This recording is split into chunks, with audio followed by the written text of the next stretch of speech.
Hallelujah praise the lord. ದೇವರ ನಾಮಕ್ಕೆ ಸ್ತೋತ್ರವಾಗಲಿ. ರಾತ್ರಿ ವೇಳೆಯಲ್ಲಿ ಮತ್ತೊಂದು ಆವರ್ತಿ ನಮ್ಮನ್ನೆಲ್ಲ ತಗ್ಗಿಸಿಕೊಂಡು ಕರ್ತನ ಕರಗಳಲ್ಲಿ ಒಪ್ಪಿಸಿಕೊಡೋಣ.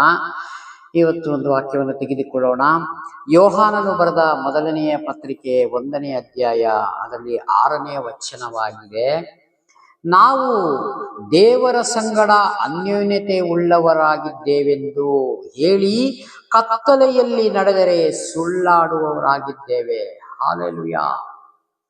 ದೇವರ ಹತ್ರ ನಾವು ಅನ್ಯೋನ್ಯತೆ ಪ್ರೀತಿಯಾಗಿ ನಾವು ನಡೀತಾ ಇದ್ದೇವೆ ಅಂತ ಹೇಳಿಕೊಂಡು ನಾವು ಕತ್ತಲೆಯಲ್ಲಿ ಜೀವಿಸುವಂತವರಾಗಬಾರ್ದು ಪ್ರಿಯರೇ. ಅಂದ್ರೆ ಮಾತಿನಲ್ಲಿ ದೇವರನ್ನ ನಾವು ಗೌರವಿಸ್ತೇವೆ, ಸನ್ಮಾನಿಸ್ತೇವೆ, ಆದರೆ ಮನಸ್ಸು ದೂರ ಆಗಬಾರ್ದು. ಅದನ್ನೇ ಅಲ್ಲಿ ದೇವರ ವಾಕ್ಯ ಬರೆಯಲ್ಪಟ್ಟಿದೆ. ನಾವು ದೇವರ ಸಂಗಡ ಅನ್ಯೋನ್ಯತೆ ಉಳ್ಳವರಾಗಿ, ಅನ್ಯೋನ್ಯತೆ ದೇವರ ಸಂಗಡ ನಾವು ಪ್ರೀತಿ ಅನ್ಯೋನ್ಯತೆಯಲ್ಲಿ ಇರ್ಬೇಕಾದ್ರೆ ಆ ಅನ್ಯೋನ್ಯತೆ ನಮ್ಮ ಬಾಳಿನಲ್ಲಿ ದೇವರು ನಮ್ಮನ್ನ ಒಂದು ಭದ್ರಕೋಟೆಯಲ್ಲಿ ಇಟ್ಟು ನಮ್ಮನ್ನ ನಡೆಸ್ತಾ ಇರ್ತಾರೆ ಈ ಭೂಮಿ ಮೇಲೆ. ಆದರೆ ನಾವು ಅದನ್ನ ದುರುಪಯೋಗ ಮಾಡಿಕೊಂಡಾಗ ಅಲ್ಲಿ ಹೇಳ್ತದೆ ವಾಕ್ಯ, ದೇವರ ಅನ್ಯೋನ್ಯತೆ ಉಳ್ಳವರಾಗಿದ್ದೇವೆಂದು ಹೇಳಿ ಕತ್ತಲೆಯಲ್ಲಿ ನಡೆದರೆ ಸುಳ್ಳಾಡುವವರಾಗಿದ್ದೇವೆ. ಯಾವತ್ತಿಗೂ ನಾವು ಹಾಗಾಗಬಾರ್ದು, ಸುಳ್ಳಾಡುವವರು ಆಗಿರಬಾರ್ದು. ನಾವು ಏನು ವಾಕ್ಯ ಧ್ಯಾನಿಸ್ತೇವೆ, ಏನು ಪ್ರಾರ್ಥನೆ ಮಾಡ್ತೇವೆ, ದೇವರೊಂದಿಗೆ ಹೇಗೆ ಅನ್ಯೋನ್ಯತೆಯಲ್ಲಿ ಉಳ್ಳವರಾಗಿರ್ತೇವೆ, ಅದೇ ರೀತಿಯಾಗಿ ಲೋಕದಲ್ಲಿ ನಾವು ಹೇಗೆ ಜೀವಿಸ್ತೇವೆ, ಹೇಗೆ ಎಲ್ಲರ ಮಧ್ಯದಲ್ಲೂ ನಾವು ಗೌರವವಾಗಿ ಕಾಣ್ತೇವೋ ದೇವರ ನಾಮ ಮಹಿಮೆ ಆಗ್ತದೆ.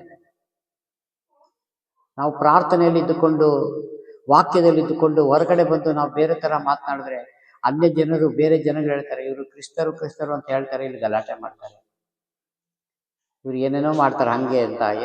ಹಾಗೆ ನಡಿಬಾರ್ದು. ಅವಾಗ ನಮ್ಮ ನಿಮಿತ್ತ ಕ್ರಿಸ್ತನ ನಾಮ ದೂಷಣೆ ಆಗ್ತದೆ. ಅಂದ್ರೆ ನಮ್ಮ ನಿಮಿತ್ತ ದೇವರ ನಾಮ ಎಂದಿಗೂ ದೂಷಣೆ ಆಗಬಾರದು. ಹಾಲೆಲೂಯ. ನಮ್ಮನ್ನ ದೇವರು ತುಂಬಾ ಪ್ರೀತಿಸ್ತಾ ಇದ್ದಾರೆ. ಆ ಪ್ರೀತಿಯಿಂದಲೇ ದೇವರು ಕರೀತಾ ಇದ್ದಾರೆ. ಹಾಲೆಲೂಯ. ಹಾಗಾಗಿ ಸತ್ಯವನ್ನು ಅನುಸರಿಸುವವರು ಆದರೆ ಆತನು ಬೆಳಕಿನಲ್ಲಿರುವಂತೆಯೇ ನಾವು ಬೆಳಕಿನಲ್ಲಿ ನಡೆದರೆ ನಾವು ಒಬ್ಬರಲ್ಲೊಬ್ಬರು ಅನ್ಯೋನ್ಯತೆ ಉಳ್ಳವರಾಗಿದ್ದೇವೆ. ಹಲ್ಲೆಲೂಯ. ದೇವರ ವಾಕ್ಯ ಹೇಳ್ತದೆ ನೋಡಿ, ನಾವು ಬೆಳಕಿನಲ್ಲಿ ದೇವರು ವಾಸ ಮಾಡುತ್ತಿದ್ದಾರೆ. ಹಾಲೆಲೂಯ. ನಮ್ಮಲ್ಲಿ ನಾವು ಬೆಳಕಿನವರಾಗಿರ್ಬೇಕು. ನಾವು ಕತ್ತಲೆ ರಾಜ್ಯಕ್ಕೆ ಹೋಗಬಾರದು ಪ್ರಿಯರೇ. ಹಾಲೆಲೂಯ. ನಾವು ಬೆಳಕಿನ ರಾಜ್ಯ ಅಂದ್ರೆ ಪರಲೋಕ ರಾಜ್ಯಕ್ಕೆ ಸೇರುವಂತಾಗಿ ನಾವು ಇರುವಾಗ ನಾವು ಇಲ್ಲಿ ಭೂಮಿ ಮೇಲೆ ದೇವರಿಗೆ ವಿಧೇಯನಾಗಿ ನಡಿಬೇಕು. ದೇವರ ಮಾತನ್ನ ಕೇಳಿ ನಡಿಬೇಕು. ಆತ್ಮದಲ್ಲಿ ಆರಾಧಿಸುವ ಕರ್ತನಿಗೆ ಸ್ತೋತ್ರವಾಗಲಿ ಎಂಬುದಾಗಿ ಪ್ರಾರ್ಥನೆಯಲ್ಲಿ ನಾವು ನೆನೆಸಿಕೊಳ್ಳಬೇಕು. ಹಾಲೆಲೂಯ. ಅದಕ್ಕೆ ದೇವರು ಹೇಳ್ತಾರೆ, ಮತ್ತು ಆತನ ಮಗನಾದ ಯೇಸುವಿನ ರಕ್ತವನ್ನು ಸಕಲ ಪಾಪವನ್ನು ನಿವಾರಣೆ ಮಾಡಿ ನಮ್ಮನ್ನು ಶುದ್ಧಿ ಮಾಡುತ್ತದೆ. ಹಾಲೆಲೂಯ. ಯೇಸು ಸ್ವಾಮಿ ನಮಗಾಗಿ ಭೂಮಿ ಮೇಲೆ 33 ವರ್ಷಗಳ ಕಾಲ ಜೀವಿಸಿ 3 ವರ್ಷಗಳ ಕಾಲ ಅದ್ಭುತ ಕಾರ್ಯ ಮಹತ್ ಕಾರ್ಯಗಳನ್ನ ಮಾಡಿ ಶಿಲುಬೆಗೆ ಹಾಕಲ್ಪಟ್ಟು ಜಡಿಯಲ್ಪಟ್ಟು ರಕ್ತವನ್ನ ಸುರಿಸಿ ನಮ್ಮ ಎಲ್ಲ ಸಕಲ ಪಾಪಗಳನ್ನೆಲ್ಲ ನಿವಾರಣೆ ಮಾಡಿದ್ದಾರೆ. ಅದಕ್ಕಾಗಿ ನಾವು ದೇವರಿಗೆ ಸ್ತೋತ್ರ ಮಾಡಿಕೊಳ್ಳಬೇಕು. ಹಾಗಾಗಿ ದೇವರನ್ನು ಅನುಸರಿಸಿದವರಿಗೆ ಅವರಿಗೆ ಪಾಪ ದೇವರಿಗೆ ಖಂಡಿತ ಬಿಡುಗಡೆ ಮಾಡಿದ್ದಾರೆ. ಅದಕ್ಕೆ ನನ್ನ ನಾಮದಲ್ಲಿ ನೀವು ಏನೇ ಬೇಡಿಕೊಳ್ಳುತ್ತೀರೋ ನಾನೆಲ್ಲ ನಿಮಗೆ ಕೊಡ್ತೇನೆ, ನಡೆಸಿಕೊಡ್ತೇನೆ. ಹಾಗಾಗಿ ನಿಮ್ಮ ಎಲ್ಲಾ ಪಾಪಗಳ, ಎಲ್ಲಾ ದೋಷಗಳ, ಎಲ್ಲಾ ಅಪರಾಧಗಳನ್ನು ನನ್ನ ಮೇಲೆ ಹಾಕಿಕೊಂಡು ನಾನು ಶಿಲುಬೆ ಮೇಲೆ ಯಜ್ಞವಾಗಿದ್ದೇನೆ ಅಂತ ಹೇಳ್ತಾರೆ ದೇವರು. ಹಾಲೆಲೂಯ.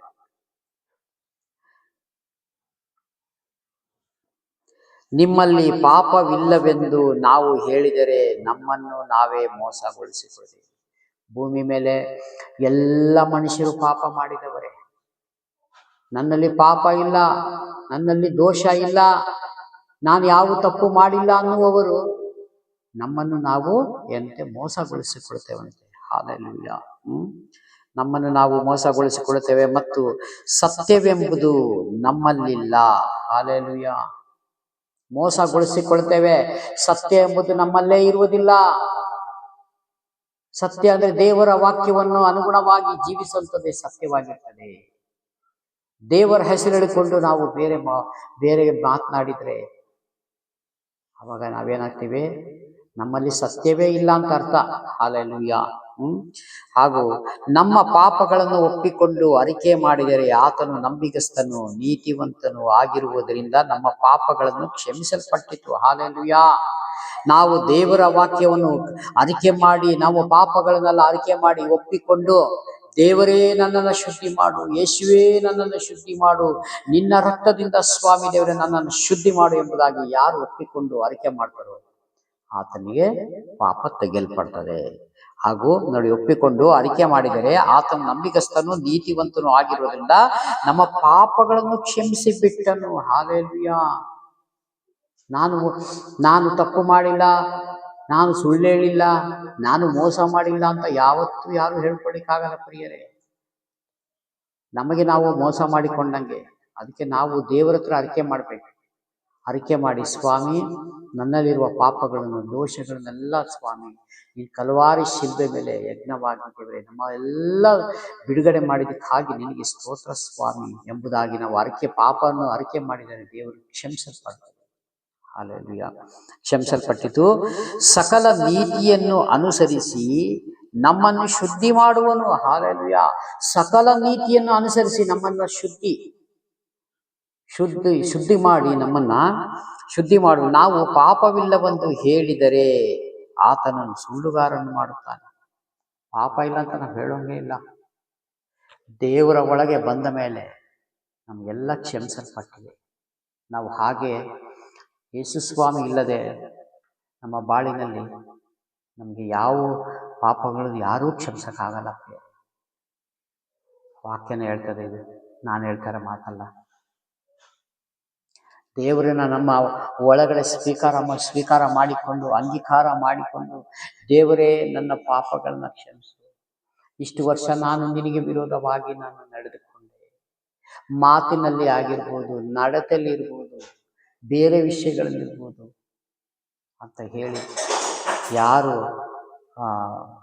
ಇದ್ರ ಮುಖಾಂತರ ದೇವರ ಹತ್ರ ಕ್ಷಮೆ ಕೇಳಿಕೊಂಡು, ನನ್ನನ್ನು ಕ್ಷಮೆ ಮಾಡು ಸ್ವಾಮಿ, ನನ್ನನ್ನು ಕ್ಷಮಿಸು ಅಂತ ಹೇಳಿ ನನ್ನ ಪಾಪಗಳನ್ನು ತೊಳೆದು ಬಿಡು ಎಂಬುದಾಗಿ ಯಾರ್ಯಾರು ನಾವು ಬೇಡಿಕೊಳ್ಳುತ್ತೀವೋ ಪ್ರಿಯರೇ, ಅವ್ರಿಗೆಲ್ಲ ಪಾಪದಿಂದ ವಿಮೋಚನೆ ಮಾಡ್ತಾರೆ.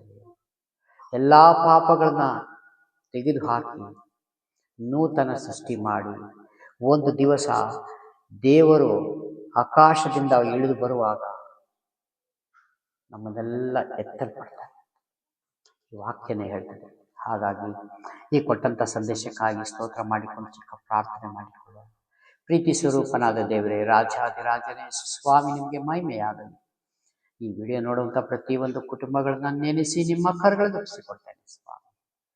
ಯಾರ್ಯಾರು ಕರ್ತನೆ ವಾಕ್ಯಕ್ಕೆ ಸ್ವಾಮಿ ದೇವರೇ ಜೀವಿಸ್ತಾ ಇದ್ದಾರೋ ಸ್ವಾಮಿ, ಅವರೆಲ್ಲ ಕರ್ತನೆ ಕುಟುಂಬದಲ್ಲಿ ಸ್ವಾಮಿ ದೇವರೇ ಏನೇ ಕಷ್ಟ, ದುಃಖ, ರೋಗಗಳು, ಸಮಸ್ಯೆಗಳು ಬಂದು ಸ್ವಾಮಿ ಅವರಿಗೆಲ್ಲ ಕರ್ತನೆ ಸ್ವಾಮಿ ಸಹಾಯ ಮಾಡಿ. ಹಾಗೂ ಸ್ವಾಮಿ ಇನ್ನು ಹೊಸದಾಗಿ ಯಾರ್ಯಾರು ಕರ್ತನೆ ಇದನ್ನು ವಿಡಿಯೋ ನೋಡ್ತಾರೋ ಸ್ವಾಮಿ, ಅವ್ರಿಗೆಲ್ಲ ಕರ್ತನೆ ಸ್ವಾಮಿ ನೂತನ ಸೃಷ್ಟಿಯಾಗುವಂತೆ ಸಹಾಯ ಮಾಡಿ. ಅವರೆಲ್ಲರನ್ನು ಕರ್ತನೆ ಕ್ಷಮ ಮಾಡಿದ್ದೇವೆ. ನೀವು ಕ್ಷಮಿಸಿ ಕರ್ತನೆ ಪರಲೋಕ ರಾಜ್ಯವನ್ನು ಕೊಂಡೊಯ್ಯುವಂಥ ದೇವರಾಗಿದೆ. ಹಾಗೆ ಸ್ತೋತ್ರ ಮಾಡಿಕೊಂಡು ಯೇಸುವಿನ ನಾಮದಲ್ಲಿ ಎಲ್ಲವನ್ನು ಬೇಡಿಕೊಳ್ಳುತ್ತೇನೆ ಜೀವನ ತಂದೆ. Praise the lord. ದೇವರೆಲ್ಲರನ್ನೂ ಆಶೀರ್ವದಿಸಲಿ. ಆಮೆನ್.